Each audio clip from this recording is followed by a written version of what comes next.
Hello. Hello, Nitin ma'am. Yeah. I'm audible, right? You are audible. So am I guess? Yes, you're audible. Fine, perfect. So I'll just quickly try my slides and if they are working fine in this setup. Okay. Just give me 2 minutes, please. Okay, sure.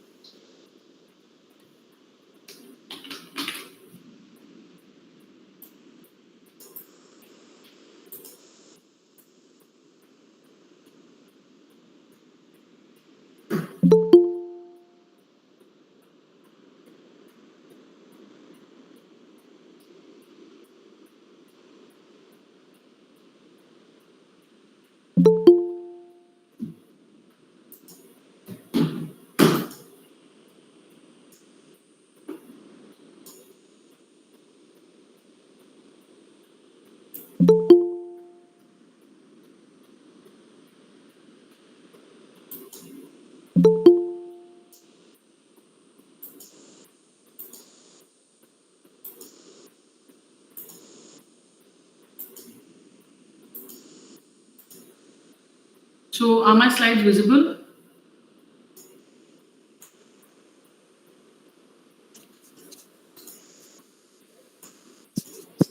Yes, your slides are visible. They are moving? Yes. Perfect. So, I'll stop sharing. You let me know when to start. Okay, ma'am. So shall we start with the introduction and then we can move on to the Sure, session? sure. Okay. As you please. Okay, thank you.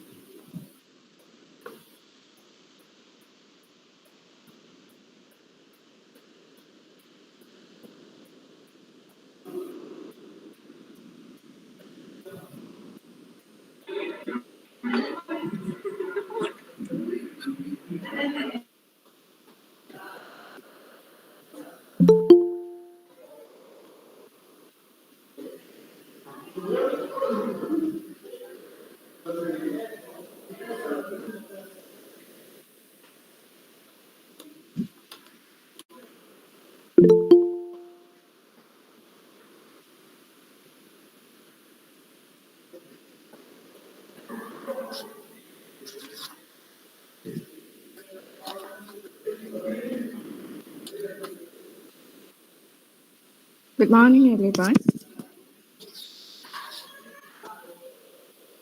Good morning, everyone. Today we have our IPR awareness session. On behalf of the students and teachers of Athanasius College, it is my privilege to extend a warm welcome to our speaker, Dr. Nitin Tiwari. Ma'am, we are honored to have you with us today. In today's session, we have with us a distinguished expert whose insights into the intellectual property rights will inspire and enlighten us. Allow me to introduce Dr. Nitin Tiwari, an accomplished scholar and a leader in her field. Dr. Nitin Tiwari holds a doctoral degree in biomedical research and is a registered Indian patent agent. She is currently the principal scientist heading the intellectual property group at CSIR National Chemical Laboratory, NCR Innovations, India's leading IP management group in the nonprofit sector. With over 12 years of experience in advising on IP protection, IP portfolio planning, management, and value addition, Dr. Tiwari has made significant contributions at the intersections of science, law, and policy advising on IP related issues for project agreements and licensing PPP negotiations. She is also into research, providing scholarly opinions and policy prescriptions relating to IP law, innovation, and technology policy. Her illustrious career includes prestigious accolades such as the DST Women's Scientist C Scheme Award, the DST IUSSTF Khurana Tech Transfer Fellow trained at the University of Wisconsin-Madison, Chevening Fellowship at the University of Oxford, and also nomination by the Indian Patent Office for the JPO IPR training program for IP managers in Patent Office Japan. Dr. Tiwari, her expertise and global training make her an authoritative voice in IP law and technology policy. And we are truly privileged to hear from you today, ma'am. So with that, I now invite Dr. Nitin Tiwari to take over the session and share her invaluable insights with us.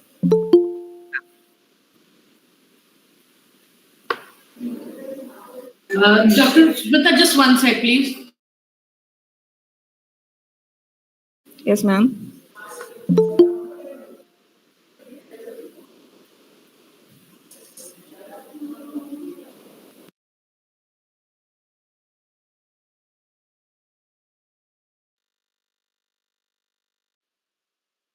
Dr. Smita, just one sec.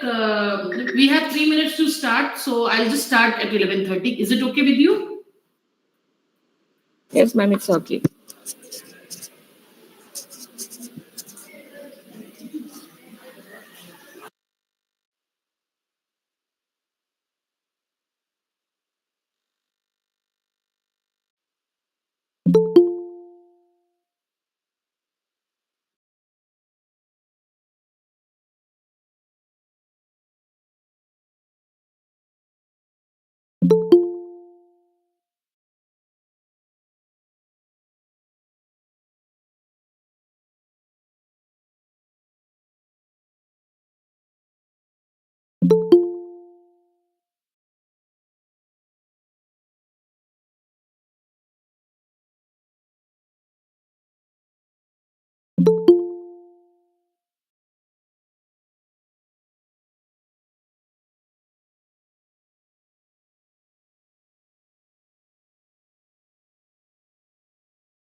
So we'll start. Very good morning to all of you. Thanks for joining in, and thanks to Dr. Nair and the entire and her entire team who have been very instrumental in making this event possible. I'm very happy to be part of you all today.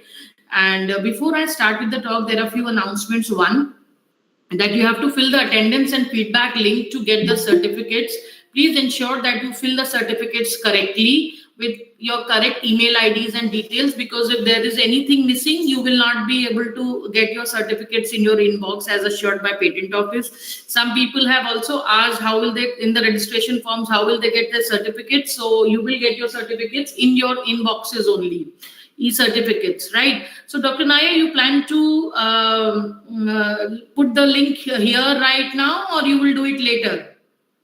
I will put the link towards the end of the session, ma'am. Fine. You take a call on that. And another thing is that it will take around 7 to 8 working days to receive the certificate from patent office. So please don't chase Dr. Nair about the certificates. You will get if you have filled your information correctly, right? Attendance and feedback link. So this is about it, and we start with the talk then.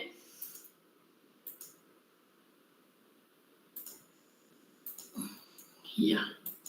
So before that, I will just quickly tell about the organization I represent. So I head the intellectual property group of NCL, National Chemical Laboratory, which is a flagship CSIR laboratory CSI is a network of 38 research labs across country, and we in Intellectual Property Group help our scientists and students to strategize, protect, secure, and extract value from the research work they have done during the course of their research in NCL. So we try and advise them on how best IP can be protected by them in the best interest of the organization. Part of our activities are are sort of outsourced to a law firm which does these activities like patent drafting, patent assessments, etc. for us. And however, we maintain the strategic control over all the processes. And one part of our activity involves technology business like technology commercialization assessment, market assessments as well, so as to ensure where we are filing, countries, what are the potential markets. So such decisions are taken with the help of the technology management group of NCL, which has certain business background people who take these decisions, help us in taking those decisions. These are some of the recent awards which we have won. The CII 2021 award in R&D institution category for having the most diverse patent portfolio, and in 2024 ASSOCHAM IP Excellence Award for being the most patent-driven organization in the R&D category. These are some of the core of the activities which we routinely do. The most part of our work involves patent administration, meaning that whenever an IP is filed, our scientists approach, we sit with them, understand the inventions, and we decide the IP strategy. So it is not always patents. There are other forms of IP as well, like trademarks, copyrights also we look and protect sometimes. So if we find a patent document to be filed, then we prepare the patent draft, we do the assessments to ensure that we are filing the best form of the invention representation. Then records and databases, we maintain our own database as well, because IP is a time-bound activity, and we are answerable to many hierarchical organizations in the government setup also. So it is very crucial that we maintain the data real time, we do not miss any deadlines. Then then there are certain collaborative research agreements, interinstitutional agreements, both national and international, wherein it has to be ensured that who has contributed what, so that the IP sharing can be identified, how the IP can be shared. So this is very critical from IP point of view, because suppose people have invested only money and they want the full right of the IP, that may be a bit unfair. So we in IP group analyze a case, seeing who has invested what, who is the inventor, who should be the owner, depending upon the contribution. So some might be only giving money, there would be no intellectual contribution. So we make sure that we think fairly that the organization which has invested in terms of money, in terms of intellect, they are suitably compensated as well while working with us. Then research support. So we do a certain pre-planning of research exercise in our organization, working with scientists when they hypothesize their research area. And we do these freedom to operate studies. We do freedom to operate studies. We work with them to understand what the landscape is, who are the other players, so that to ensure that we do not invest our resources into developing something which is eventually not market attractive, which doesn't have a potential market, or doesn't have freedom to operate in case there is a prior patent already there or product is already there. And also our scientists should not turn out to be doing something which has already been done, or rather reinventing the wheel.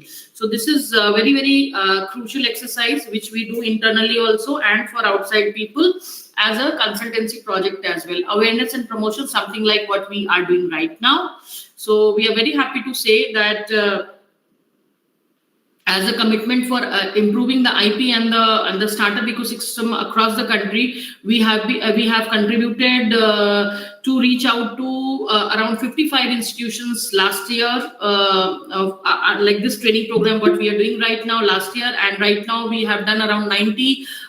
We have covered 90 institutions from Ladakh to Kerala, from Gujarat to Assam, and so this has been our ambit to spread the IP awareness. And we also do these specialized workshops in IP. So I see there are a couple of questions as to asking like what are the careers in IP, and some questions like this. So we do specialized workshops, we do patent certificate courses with industry partners like CII, ASSOCHAM, etc.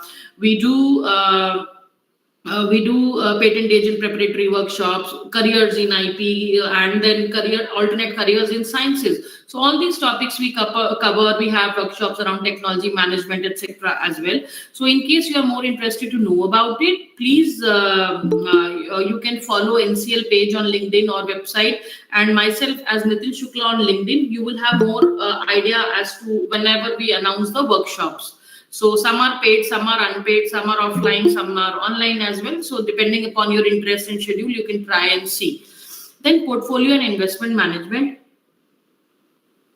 So IP protection and maintenance requires money, and we have to be very cautious where we are putting our money in. So we ensure that our IP strategy is aligned with our research strategy, and it is dynamic as a research strategy. As the research strategy moves, our IP strategy also changes. So we have to weed out the earlier patents, try and develop newer patents, newer patent portfolios and IP portfolios. So this is a regular exercise which we do. We study how the NCL research is progressing, and then we also ensure that we are not investing any more in the earlier patents which we do not need now. Then marketing valuation and licensing. So marketing is we tell our stakeholders that we have a solution to a particular problem. Then we value the IP, because IP doesn't come with an MRP, so we have to value the IP. See what the cost would be if we are selling it or we are licensing it, and then eventually work out for technology transfer along with the technology management group. So these are some of the activities which we do. And for those who you have asked like what are the career options in IP, this table itself reflects lot many career options in IP. So you could be a patent drafting person, you could be a patent analytic person as well. Do these. In case you have information technology background, you could be working on such databases. If you have a flair for or you in future want to pursue a law degree or something, these corporate agreement and the confidentiality agreements, interinstitutional agreements, these could be the thing. Research support, in case you have a analytical bent of mind, then you can also get into doing these reports, searching on patent databases and analyzing the data for meaningful information. I see there are a lot of people from MBA economics background as well. So for those economics background people, portfolio and investment management could be one area. Market valuation licensing also needs a certain business attitude. So that also people with the MBAs can look into. Awareness and promotion, in case you wish to teach, you have a flair for teaching, you are a born teacher, then this is something you can look forward to. And there are courses around IP in each college and course right now. So I think your questions about careers in IP should be answered by this. And somebody has also asked that is there a what confirmation of job after this? So sorry, there is no confirmation of job. It is like how seriously you take your career and what efforts you are taking.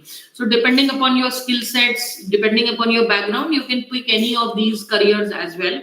Now coming to the numbers we are working with. So CSIR, our parent organization, is a topmost grantee in CSIR, and NCL contributes to around 33% of this number of CSIR. If we were filing alone, then we would have been the third topmost filer here. So coming to the precise topic of the day, what we would be learning is what is intellectual property, why do we need to protect IP, what are the forms of IP, and how do we do it? And precisely, this is sorry, this is also one of the most asked questions in the registration form today. So I will be quickly talking about this, and given the diverse background you all have, right from physics, engineering, economics, and maths, MBA, and zoology, I have tried to keep examples simple. So coming to the first question, what is intellectual property? So basically, intellectual property is a property that arises from human intellect. So this primary thing is human intellect here. and the secondary thing is money you are putting into generating that human intellect, right? So unlike the tangible property where money is the sole thing, you can buy it for any individual also, any house or anybody on your behalf, but here you have to be the person who has generated that. Then coming to like what is covered under IP. So IP can be any original form of creation, not only scientific literature, any or scientific research. It can be any form of original creation, from music to machinery.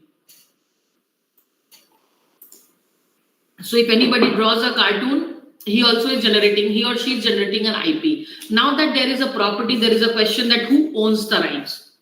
So IP rights are owned by one. The commercial rights of the any IP generated rests with the organization you may be working for.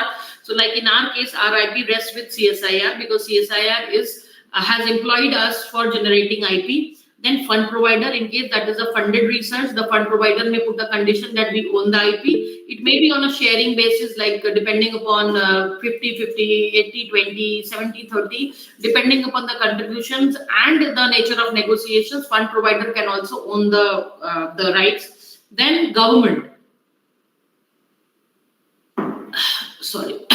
So in case government is funding the research, they can own the IP. In case there is emergency, government can take away anybody's IP if there is an emergency in the country, right? And then individuals, as a startup or as an entrepreneur, you can own your IP individually. So just like the tangible property, the house, the plots we buy, these IP rights are also transferable, right? So these can go from one person to another in the family. They can be bought, they can be sold, they can be mortgaged or rented. Plus these days IP is also shown as a collateral in the balance sheet. So this is the importance of IP in today's world. So people in registration forms have asked how is IP important for academics, university, plus how is IP important as a general public? So I would say that's a very good question. And because one, we are talking about IP these days not only as a researcher, not as only as a creator, but also as a consumer. So just imagine a situation if you had to buy a pair of shoes, the only choice you had was of the size, right? No color choice, no comfort choice, no different type of designs, etc. Right? So how our situation would be? Just imagine, right? We don't have much choices, so we are doomed. I would say that. So why do we have so many choices? Because economy is boosted by IP. Companies want monopoly. They keep inventing, but they so that they can enjoy the monopoly first beginner's advantage into a particular area. If they don't get that monopoly, if they don't enjoy that period of only them using or making that technology, they would rather not invest into any product. So any of the things which we use in our daily life, right from as basic as a toothbrush, toothpaste, then watches, mobile phones, cars, everything involves IP, and everything is sort of, we are getting the better versions every day because there is a constant competition between the companies to own that market by innovating, by inventing newer things and making things more comfortable.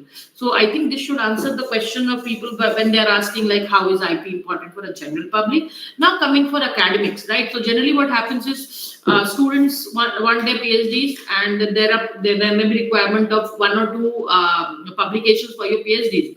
So you want your publications alone. You don't want to go into unnecessary patenting and all because you feel that there's nothing coming out of it. Plus, we will go away. Everything is with the organization. What are we getting in, right? So this may be a general perception, and the faculty may think that this is just an additional administrative work, and we will not gain anything out of it, right? To answer that question, I would say the maximum satisfaction when a researcher gets is when he or she sees his technology in use, meeting the requirements of the people, right? It could be a medicine, it could be any biomedical thing, it could be a membrane which filters water. So, but technology in use is the ultimate satisfaction, and I think the reward for a scientist. So from scientific perspective or industry or academic perspective, it is very important that you own the IP so that you can transfer that IP to a company so that they can take it ahead to market, right? And why do you need IP?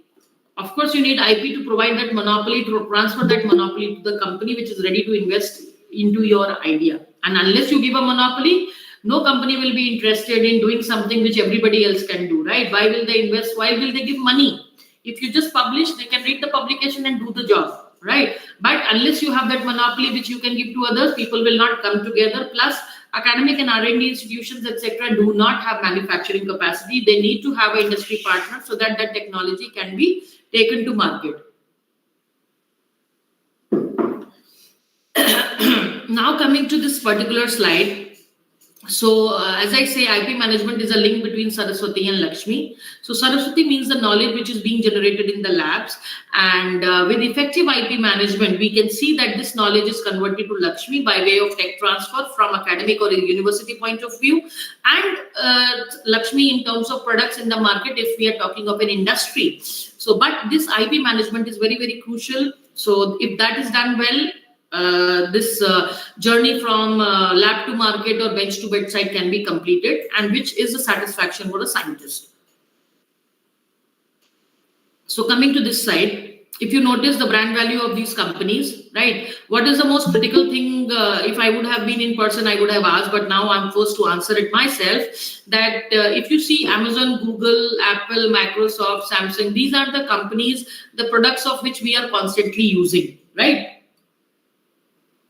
And if you compare our data, say 20 years earlier, you will find that the companies more or less remain in that list. There may be slight up and downs. So why are they maintaining the lead as a top branded companies? Because they are innovating and they are managing their IP well. They are managing their brand well, right? You can identify a product of Apple or Microsoft or Samsung right from seeing it. You don't need to go into too many details, but you can identify. So this is how they are managing their IP, and this is what is contributing to their brand strength and ultimately their economic gain. So coming to the types of IP, we will be learning each one of these in some time. So there are 8 forms of IP, unlike generally perceived the patent, trademarks, and copyright. There are 8 forms of IP in totality. So, and there could be different IPs in a single product. Like one laptop can have a patent around the LED display. The body of the laptop could be protected by a design registration. There could be a trademark here. Then there could be a user manual, copyright, and there could be a layout of the integrated circuit inside this, and there could also be the box in which that particular laptop is coming. That could be a trade dress for that laptop. So this is how the complete branding exercise happens, and IP strategy can be designed depending upon the product and your interest into it. So coming to the first form of IP, trademark. As its name says, a trademark is a mark that can be traded. So basically, a trademark is a word, sign, or logo which creates a memory in the mind of the customers regarding a particular quality of product or services, and they can identify the logo, and they can correlate it to the company which is providing that. So I have given example of a bio lab here, that the micro titer plates which we use, that's a registered trademark by Cook Engineering Company. Epindrop tubes which we use in our bio labs also have a trademark family of around 30 patents. 30 trademark family trademarks are there depending upon the country and the language, etc. Then certain times the research product, like this Onco mouse here, is also a trademark thing. So you all might be, especially from those bio background, would be aware of that in a US lab, the study of cancer-causing genes was going on, and the cancer-causing genes were inserted into the lab mice, and the lab mice which contain those oncogenes or the cancer-causing genes were called as Onco mouse, written like this, Onco mouse, and this is a registered trademark in USPTO. You can have a look. For those who cannot appreciate these examples because of the background, for them I would say that we can identify the cars as soon as we see them without reading their company name, because of the logos we have in front of the cars. So this is what a trademark does. Then the trademark could be a word trademark like Kodak, a created word which doesn't have a dictionary meaning, a design mark like this, a composite mark containing both words and designs like McDonald's red and yellow, slogans we bring good things to life. So something like this could be used as a trademark as well. And this particular logo on your right, which you could see on your screen, NCL Innovation Solutions from CSIR India, is also a registered trademark. So the idea is that we in NCL would use this trademark for indicating any tech transfer from NCL to reflect to the stakeholders that these are solutions from CSIR India. Right. So similarly, these days, research groups and organizations also have their own trademarks, and trademarks are one of the very important IP forms for a startup, especially. Right. So yeah. So these, and then there are so the importance of trademark can be well understood by this slide, right? So this is not the original Nike we can make out. Plus, McDonald's doesn't make slippers, and even if it does, the spelling of McDonald's is not like this, right? So the purpose of sort of imitating these logos is to create a fake product line for people who are not that informed and say that this is something good. But people will never imitate if they have some good quality to offer, but they will have their own product line in market. So this is the real purpose of trademark, that immediately you can decide that you are never going ahead with this particular product. Then there are certain unusual trademarks like the bottle shape for the soda pop, pink color for insulation, 3 chimes for television broadcasting services, plumeria flower blossom scent for swing threads, flying pegasus for movie studio. So all these are certain unusual trademarks. Then this is a trademark which I think majority of you would understand, iPhone. So this is a registered trademark with Apple Inc. in USPTO, in US Patent and Trademark Office. This is a registration number in the company's name. So if you want, this is just to show you the kind of certificate it is. Now, just to highlight the importance of trademarks, I have tried to take an example from real life, which all of you can appreciate irrespective of your background domain. So this is about PayPal versus Paytm. We all know Paytm is an Indian mobile wallet company, which was used tremendously immediately after demonetization drive. Everybody seems to be using Paytm then. And in November 2016, PayPal filed a case against Paytm in Indian Trademark Office, saying that Paytm was slavishly adopting the PayPal logo, the two-tone blue color. They were also using the word pay. So the court said, number one, word pay is a generic word, so any transaction can use that particular word, so that cannot be trademarked. Lesson 1, generic word should not be used for logos. So Apple logo for an actual Apple will not work, right? Apple for a laptop which you cannot otherwise correlate would work.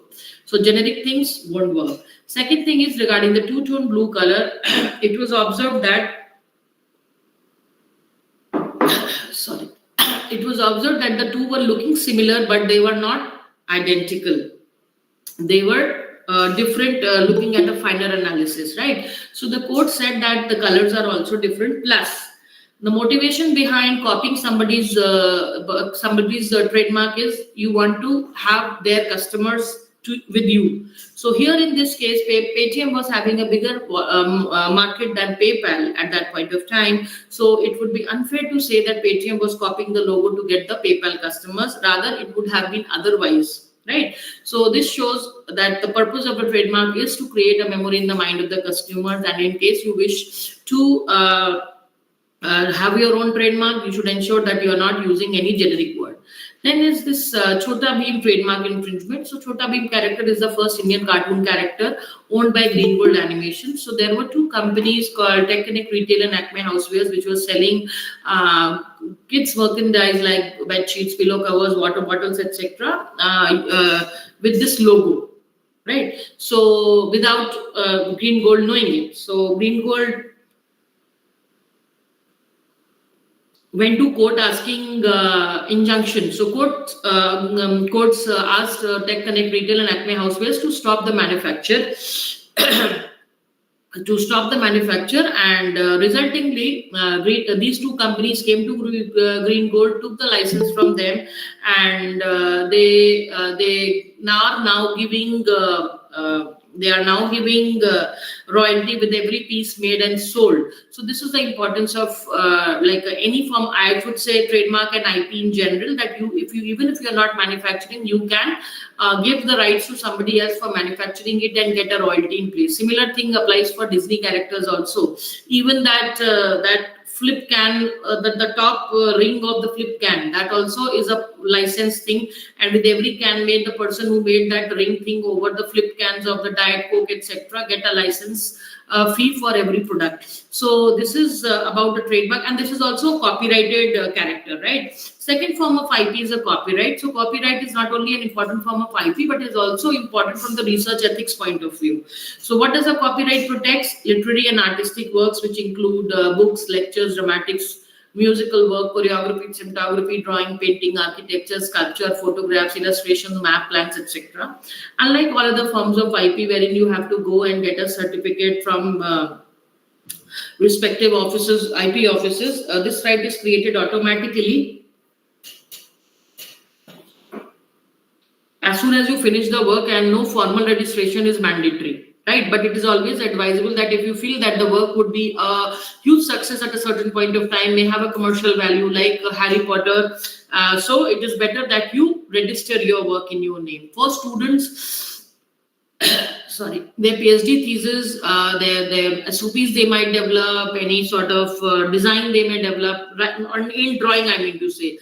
So all those could also merit IP. So what are the conditions for copyright protection? One is creativity, second is originality. That means there should be a certain degree of novelty, and then fixation. It should be fixed in a medium. It is not that you keep it in your mind and you say that I have a copyrighted thing. No, it should be fixed and people should be able to see that. So now comes the question, what are the rights covered under copyright? So we learned that each form of IP has a commercial right associated to it. So copyrights have right to exploit the work additionally, like rights of translation from one language to another. Right of performance. So in case a movie song has to be sung or a dance has to be performed in public, so rights of performance also have to be taken. Permission has to be taken. Then right of reproduction in case a movie has to be made out of a book. So these rights of reproduction also have to be taken from the person who holds those rights.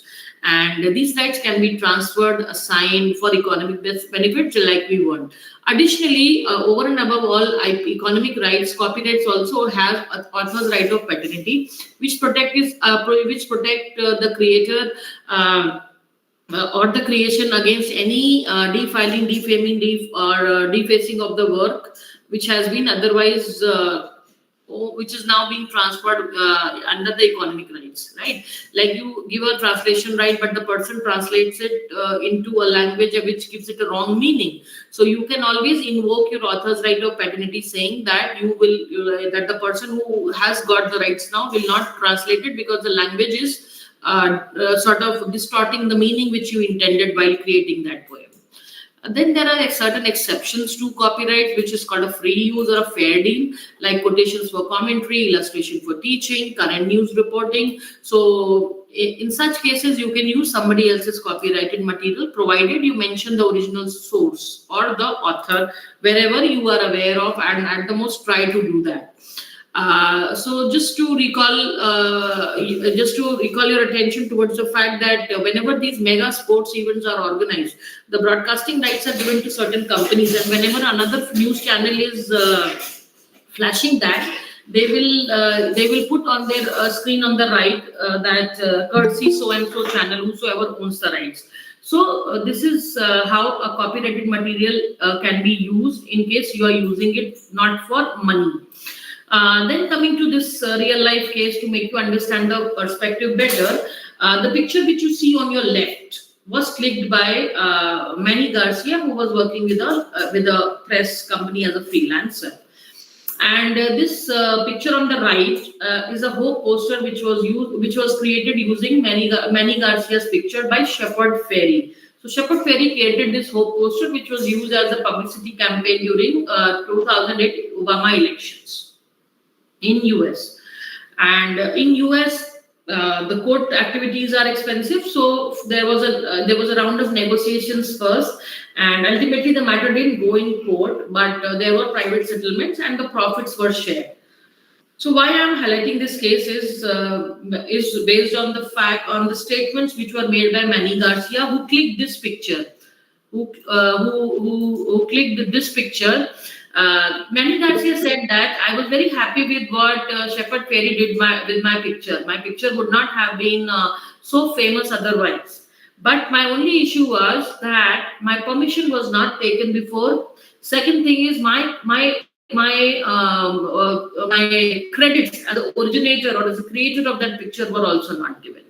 So this underlines the facts about copyright, that whenever you are using somebody else's copyrighted material, please indicate the source. This is also from the research ethics point of view.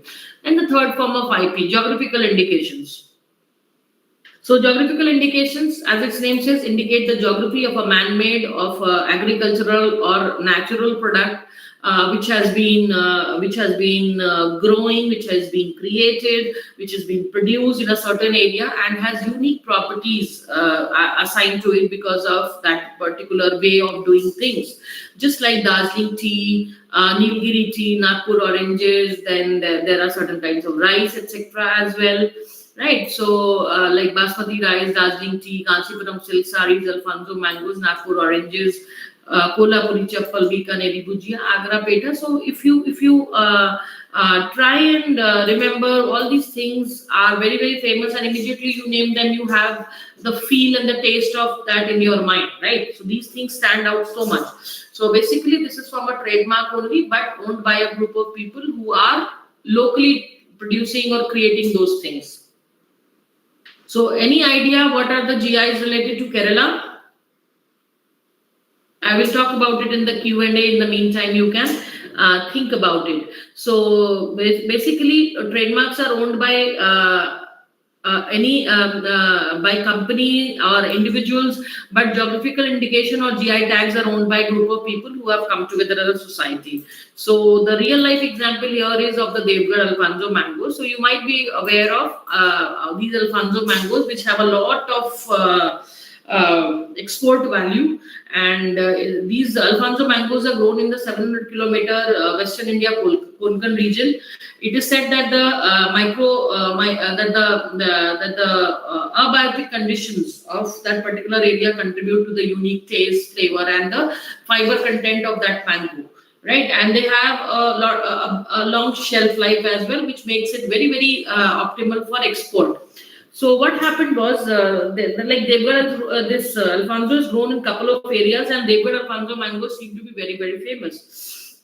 The Alfonso mango growers observed that there were people who were selling other inferior quality mangoes in the name of Devgarh Alfonsos, and obviously they were losing out on market and money, and that was and the reputation also was getting bad. So they wanted to protect it in a way. So they our technology business incubator helped these farmers.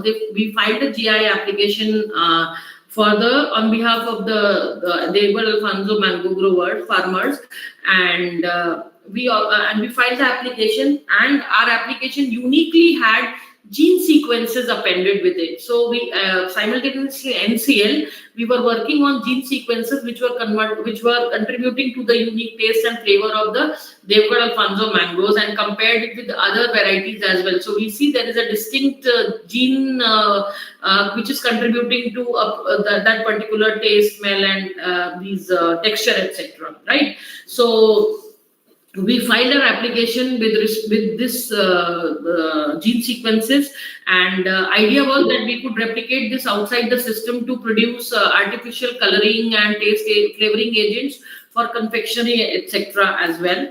So our application had this appended, which scientifically proved that there is a unique quality in the Devgarh Alfonso mangoes as compared to other Alfonso mangoes. So, and we got the GIs for the farmers.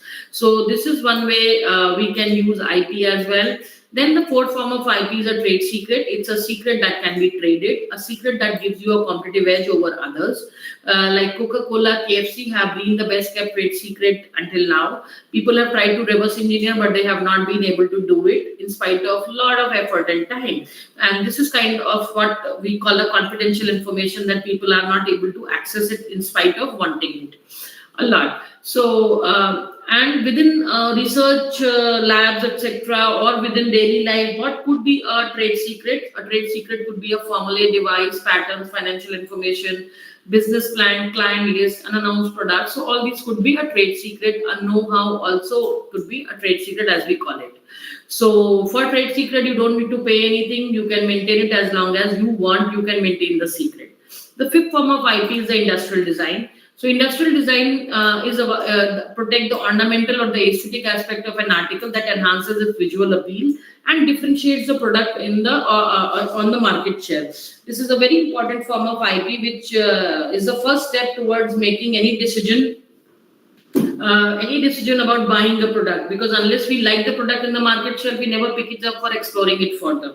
So industrial designs are that crucial. Companies like P&G, Samsung, they keep on working on their industrial designs to make it more and more customer friendly, more and more addressing the needs of the people. If you notice these boxes and all in which various products come, so they have different shapes, unique shapes every time. Some are easy to hold, some are very fancy. So all these things include industrial design. So we can protect any 3D features of shape, surface, perfume bottles, 2D patterns of lines, shapes colored on a bed sheet, then the car bumpers, the lights, the mobile phones, all these are design protected. And just for your information, the famous Apple versus Samsung infringement suit you might be aware of. So that was in which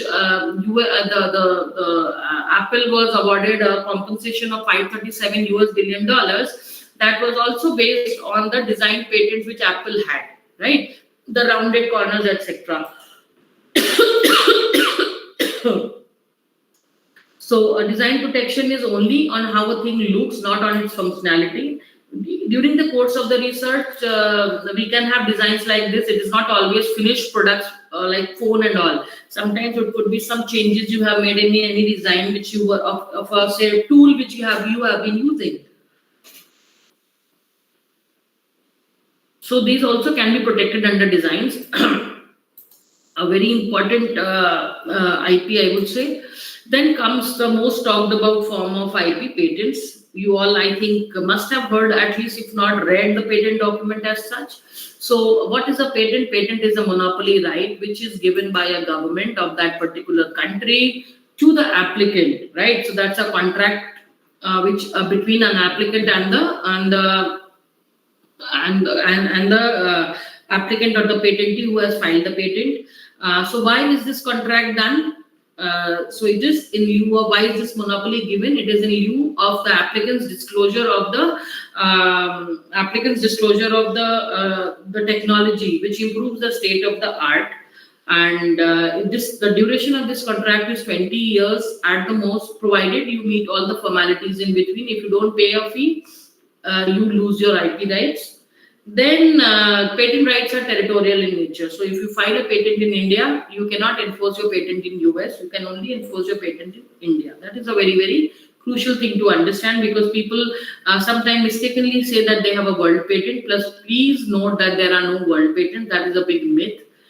Then what can be granted a patent? So any technological intervention, be it a product, be it a process, be it a use, application, device, all can be granted a patent, provided they meet the patentability criteria, which we call as a nonce test.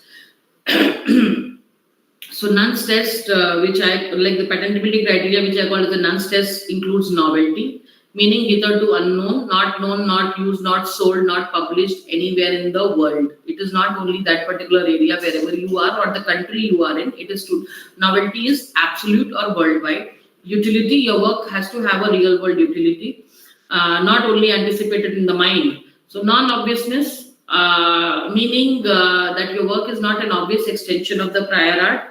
It is a technical advancement over the prior art. You have done something with your intellect. You have some inventive step which makes the result you have got surprising over the prior art.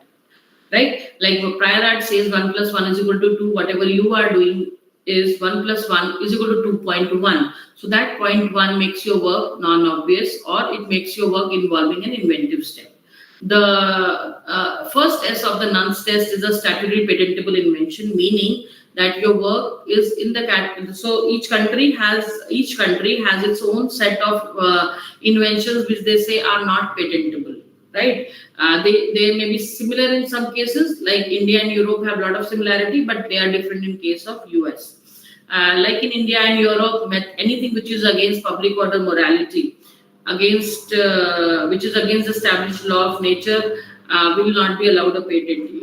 In India, we don't allow patents related to plants and animals, like whole plants and animals per se cannot be claimed. A method of horticulture, a method of treatment of plant of animals cannot be allowed a patent. Similarly, any discovery or just extraction from nature or duplication, like instead of 2 pulleys you put 3 pulleys, so that is not supposed to be the new invention. So these categories are listed as non-patentable inventions,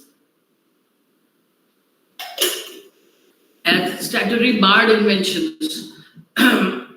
And last S stands for sufficiently disclosed in the specification, meaning that the specification, the techno-legal document which goes to patent office for examination, it discloses your invention in detail to the extent that anybody who wants to repeat your work can do without undue experimentation. So this is a very crucial thing. And this we have already discussed, that the protectable inventions include nucleic acid sequences, protein sequences, antibodies, small molecules, machine devices. Here you have to provide a use. If you don't provide a use, you cannot get a patent around it, even if you have sequenced it. Otherwise, it remains just extraction from its natural habitat. Then method of treatment, diagnosis, screening, as I told you, cannot be allowed a patent. Mere discovery of a new form. So earlier you knew crystalline form, now you are coming with the amorphous form, cannot get a patent to you unless you prove that there is a significant difference in efficacy of both the forms. New property. So new property, if you come up with a new property, so that is meant to be inherent into that particular thing, whichever you have explored, right? So the new property cannot give you a patent. New use. So earlier aspirin was known as a painkiller. Now aspirin is also known as a blood thinner. So these also new use of a new known substance cannot be patented. And similarly, method of making synthesis can be granted a patent. Now that we have adjudged our invention against a prior art, which you understand what a prior art is. Prior art means earlier or existing knowledge. Anything. So what is a prior art? Anything which is already known by way of use, by way of material available in the market, or books, state professional journals, advertising catalog, government documents, illustrations, patents, all can. And also these days social media, publicity posts or emails, all can be a prior art for you, right? So you should be very, very careful where are you talking about your work. Now coming to like one case study for the Nun's test as well. So I've tried to take a very, which is not scientific but easy to understand. So in early 18th century we used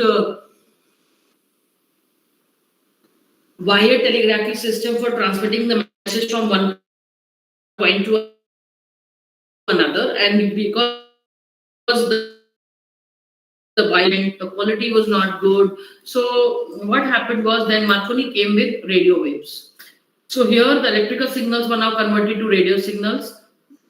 Wires were totally done away with. So if we adjust this case against novelty, so there is novelty, yes, because the messages were transmitted wirelessly for the first time. Is it invented? Yes, it is inventive, because now there was reduction in data loss and interference. The communication was faster because of the lack of the wires. The distance, long distances could be covered. Plus, they were not weather dependent, and there were not much downtimes, because wires had a lot of issue, but radio waves did not have those many issues. So this is how the technical advantage can be highlighted. And inventive step can be established in case you are filing your own patent. Now coming to answer the question that where we can file the patents. So this is IP India website, wherein you have one particular web page for e-filing of patents, trademarks, designs, geographical indication, all.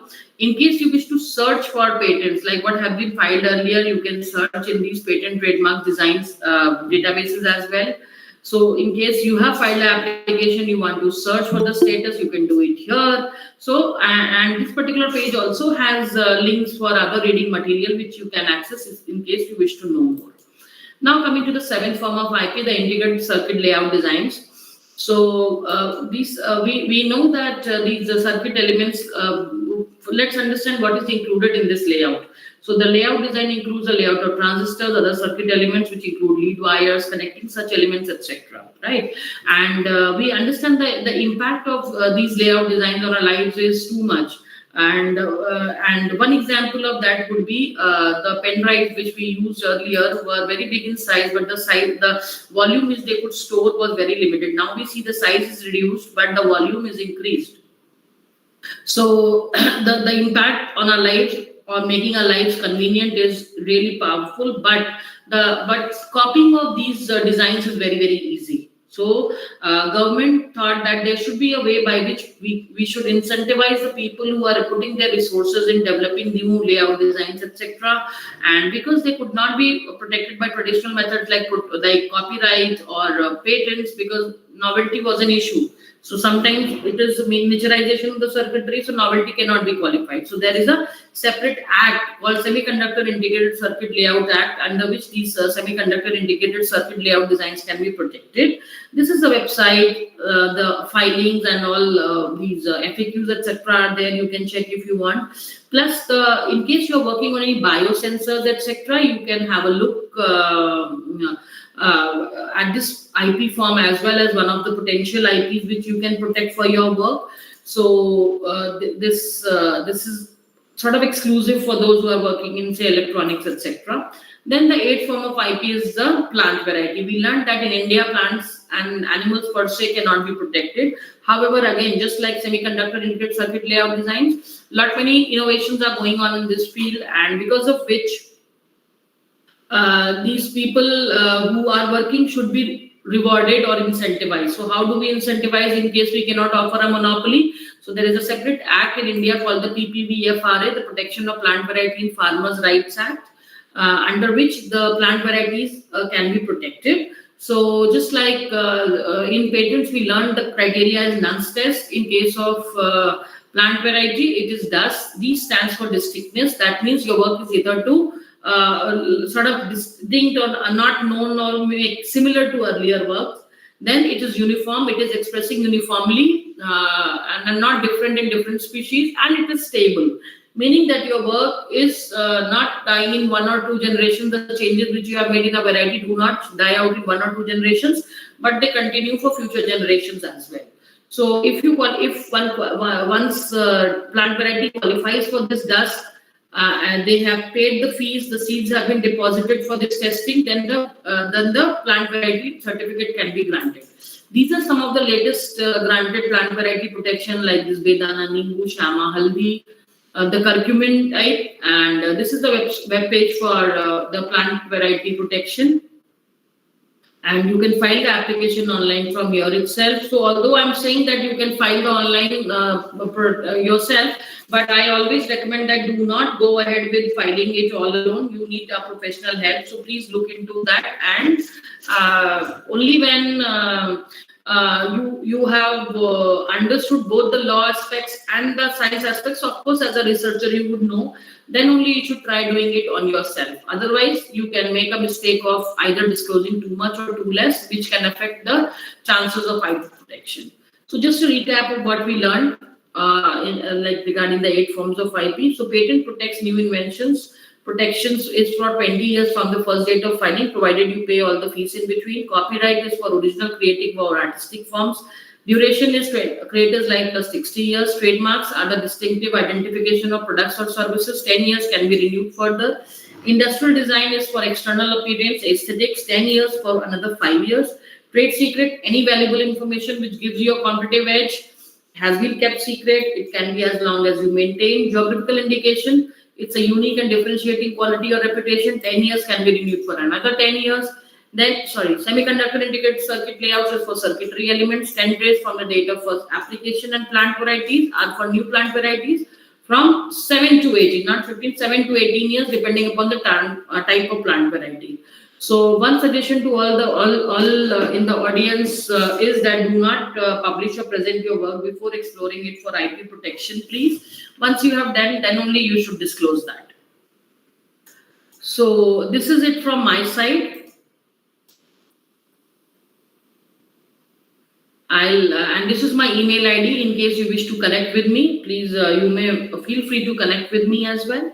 And any questions, I would happy to answer.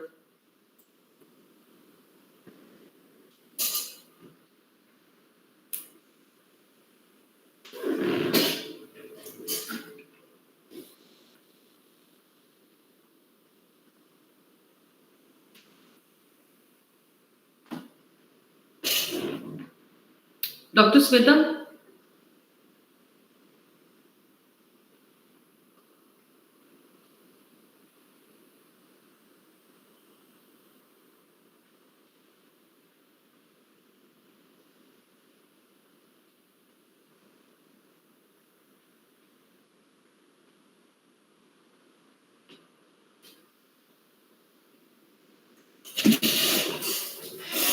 Okay, so does a patent only cover innovative or novel technological developments? Yes, only novel. Hello, ma'am. Yeah, novelty is the. Can you hear me?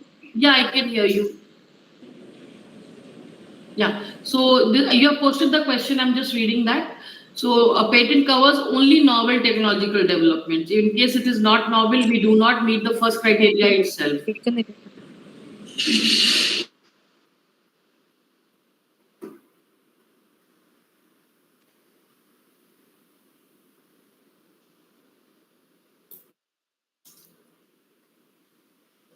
So any other question?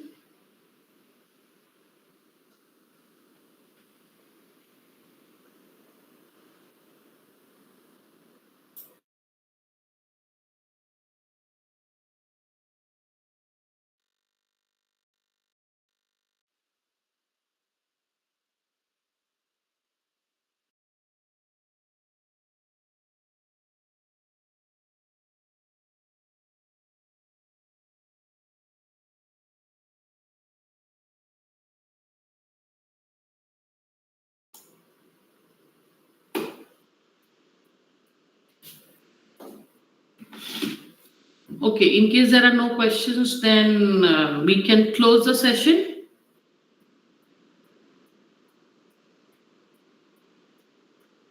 Ma'am, we also were giving the talk in YouTube. There are no more questions in YouTube also. Okay. If there are any further questions, they can directly ask the speaker.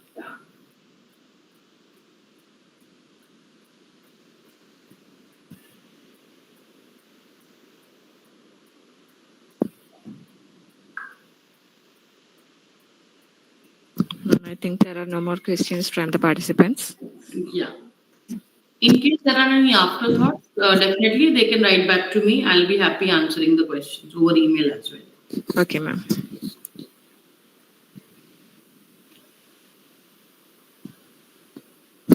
So thank you, Dr. Sarita and Dr. Smita. I'm really happy connecting with you all and all the audience. Thank you very much, ma'am. It was a very insightful session.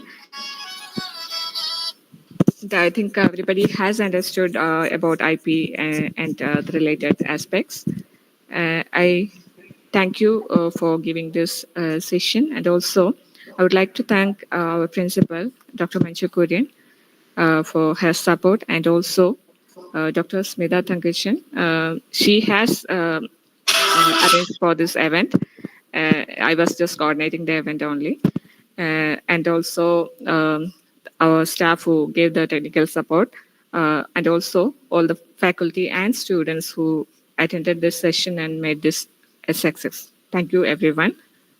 Ma'am, there seems to be one question now. Can I read it? Yeah. Okay. If I want to get the rights of a product which I developed. It is a product which is already existing but change the design. Can I apply for the rights for the ownership of the idea? It is there in the chat box. Yeah. So ownership of which type of IP you want. So if you say it is you have changed your design, so you if it qualifies for the novelty aspect, okay. So it as I told you, you have changed the externals, the aesthetics only. So only industrial design can be protected because otherwise, if you have just changed, you cannot get a patent on it because patent is about the technical effects which a invention will do. Right, so in case it is only aesthetics you have changed, it is only the design you can protect. I hope I have answered the question.